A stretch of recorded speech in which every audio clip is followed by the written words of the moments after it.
क्या आपने असली सूरज देखा है लेकिन नकली सूरज देखा है क्या? नहीं, ये सवाल इसलिए क्योंकि सूरज के कोर का तापमान 15 मिलियन डिग्री सेल्सियस होता है। लेकिन अगर हम आपसे कहें कि पृथ्वी पर एक जगह ऐसी भी है जहां सन टेम्परेचर से गुना ज्यादा तापमान है, तो आप क्या कहेंगे?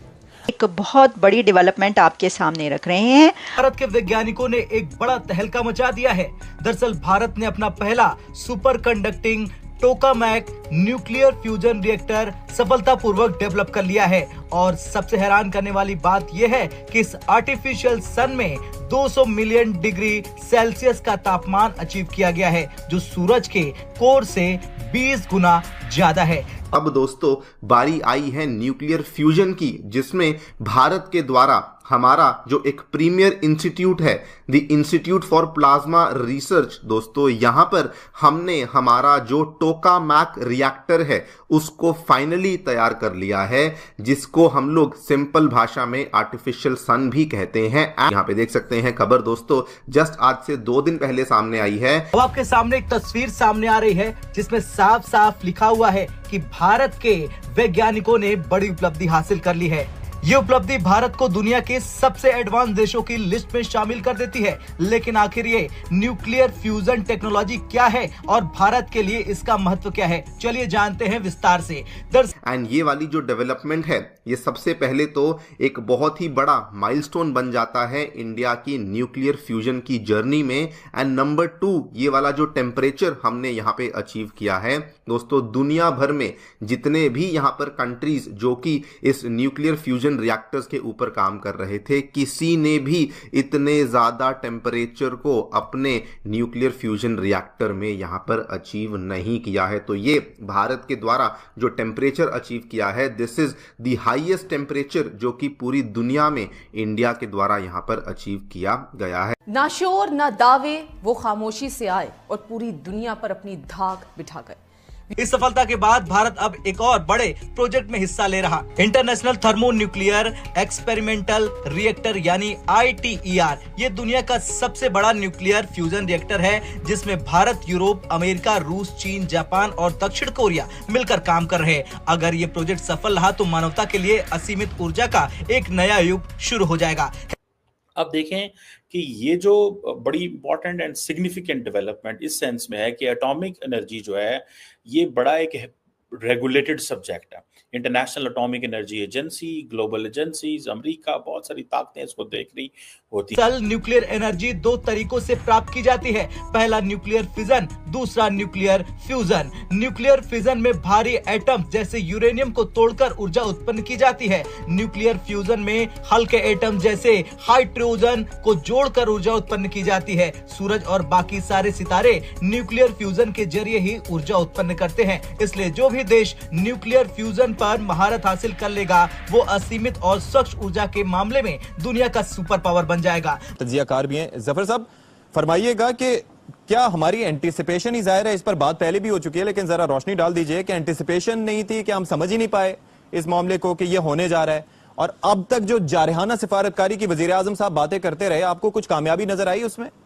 भारत का इंस्टीट्यूट फॉर प्लाज्मा रिसर्च इस क्षेत्र में सालों से काम कर रहा है और अब भारत ने दुनिया का सबसे शक्तिशाली न्यूक्लियर फ्यूजन रिएक्टर विकसित कर लिया है। इसका नाम SST-1 टोकामैक है। भारत ने इसमें 200 मिलियन डिग्री सेल्सियस का तापमान अचीव किया है, जो कि दुनिया का सबसे ज्यादा दर्ज किया गया तापमान है। इससे पहले दुनिया के कुछ गिने चुने देश ही ऐसे फ्यूजन रिएक्टर बना चुके हैं। चीन, जिसने ईस्ट टोकामैक जिसमें 100 मिलियन डिग्री सेल्सियस, दक्षिण कोरिया के star 100 million degree, UK jet fusion reactor 150 million degree और अमेरिका और रूस अलग अलग प्रयोगों में 100 मिलियन डिग्री के आसपास तापमान अचीव कर चुके हैं। लेकिन भारत ने इन सभी देशों को पीछे छोड़ते हुए 200 मिलियन डिग्री सेल्सियस तापमान प्राप्त कर लिया है। टोकामैक रिएक्टर एक डोनट शेप मशीन होती है, जिसमें मैग्नेटिक फील्ड्स के जरिए प्लाज्मा को कंट्रोल किया जाता है। ये प्लाज्मा की न्यूक्लियर फ्यूजन रिएक्टर को संभव बनाता है और विशाल मात्रा में ऊर्जा उत्पन्न करता है। भारत का ये SST-1 tokamak super conducting technology से लैस है, जो इसे ज्यादा देर तक स्टेबल रखता है और ऊर्जा उत्पादन को ज्यादा प्रभावी बनाता है। इसके मुकाबले में पड़ोसी मुल्क को अगर देखा जाए भारत में, तो बच्चे बड़ी तेजी के साथ तरक्की कर रहे हैं। सिर्फ 1-2 साल की मेहनत के बाद करोड़ों के कारोबार के मालिक बन गए हैं।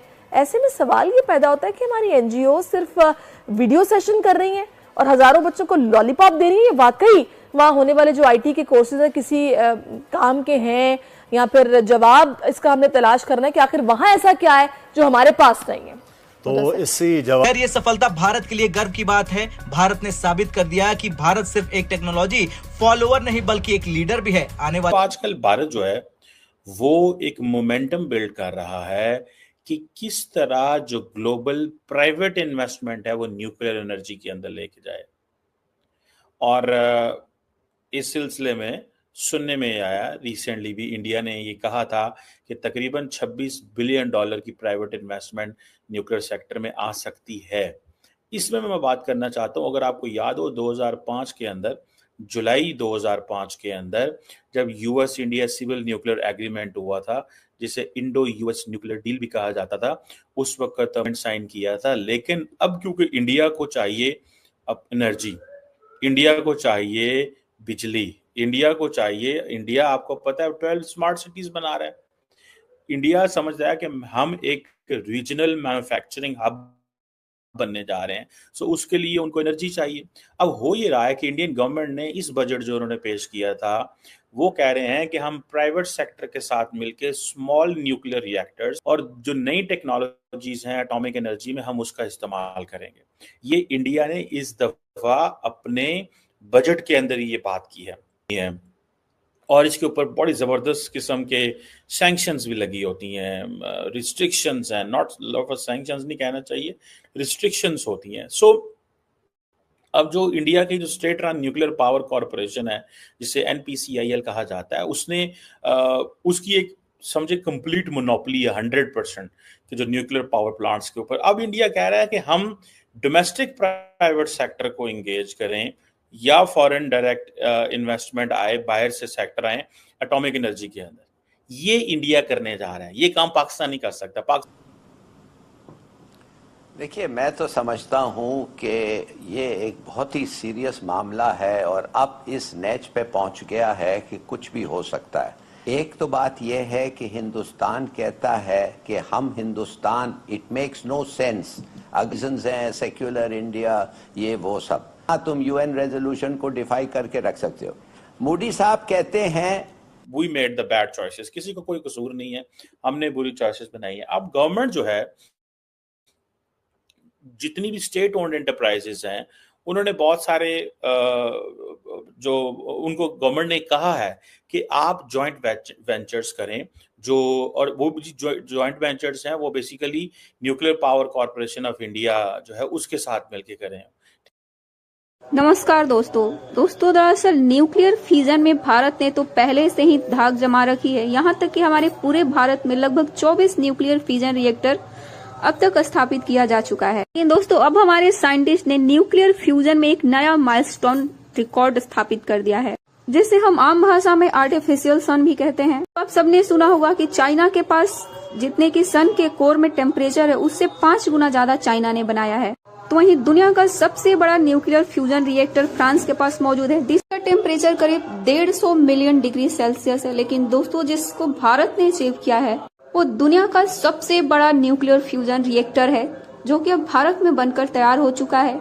तो इसका टेम्परेचर की बात करें तो 200 मिलियन डिग्री सेल्सियस है, जो कि विश्व में ऐसा किसी देश के पास नहीं है। अमेरिका, चाइना, फ्रांस सब ने बनाया है, लेकिन भारत इन सब से एक कदम आगे निकला और भारत ने इनसे बड़ा न्यूक्लियर फ्यूजन रिएक्टर बना डाला। और दोस्तों, अब कुछ लोग कहेंगे कि ये खबर झूठ है क्योंकि ऐसा चाइना ने ही किया है, आर्टिफिशियल सन बनाया है। तो ये खबर बिल्कुल भी झूठ नहीं है। मैं अपने पूरे होशो हवास में इस खबर को अपने चैनल पर अपलोड कर रही हूँ। तो ये चीजें 2 दिन पहले ही हो चुकी है, लेकिन मुझे आज मिला है। सारे डिफेंस या फिर इसरो, नासा, इन सब का साइट चेक कर रही थी, तो मैंने देखा कि अरे हमारे भारत में भी इतना बड़ा न्यूक्लियर फ्यूजन रिएक्टर बन गया है। तो दोस्तों, मैंने इस खबर को आप सब तक पहुंचाया। वीडियो अच्छी लगे तो वीडियो को लाइक और शेयर कीजिए और चैनल को भी आप लोग सब्सक्राइब कीजिए। सेक्टर है वो बहुत सारी इक्विपमेंट भी सप्लाई करता है, इंजीनियरिंग, सिविल वर्क्स के हवाले से इंडियन गवर्नमेंट को बहुत ज्यादा मदद करते हैं। अभी रिसेंटली जो है वो एक इंडियन इंजीनियरिंग कंपनी है, उसने स्टीम जनरेटर दिया है जो कि लोकली डेवलप था, 700 मेगावाट रिएक्टर का, जिसने सो क्वेश्चन ये है कि इंडिया ने अपने प्राइवेट सेक्टर को इस तरफ लगाने की कोशिश कर रहा है, क्योंकि इंडिया को पता है कि उनके पास अच्छा भला लंबा तगड़ा प्राइवेट सेक्टर है, उसके पास पैसे हैं, इंग्लिश में क्या कहते हैं, वो चिमट जाती हैं और वो खून चूसती रहती हैं। हमारा प्राइवेट सेक्टर हमारी हुकूमत को चिमटा हुआ है जोकों की तरह और चूस रहा है खून। तो जरा सा बोझ डालो तो चीखें निकलती हैं, हम 2000 बंदे को 5000 बंदे को बेरोजगार हो जाएगा, 5000 बंदा बेरोजगार हो जाएगा, 10,000 बंदा, डराते हैं कि हमने कश्मीर की स्पेशल स्टेटस खत्म कर दिया है। पाकिस्तान ने कसम खाया है कि ये स्पेशल स्टेटस तो कश्मीर की है, इनको हमने रिवाइव करना है। साहब ने ये नहीं किया कि इसमें कुछ कामयाबी होगी, उन्होंने कॉन्ट्रडिक्ट नहीं किया उसको। तो लगता है ऐसा है कि वो भी समझता है कि अगर वो समझता है बेकार है तो मैं भी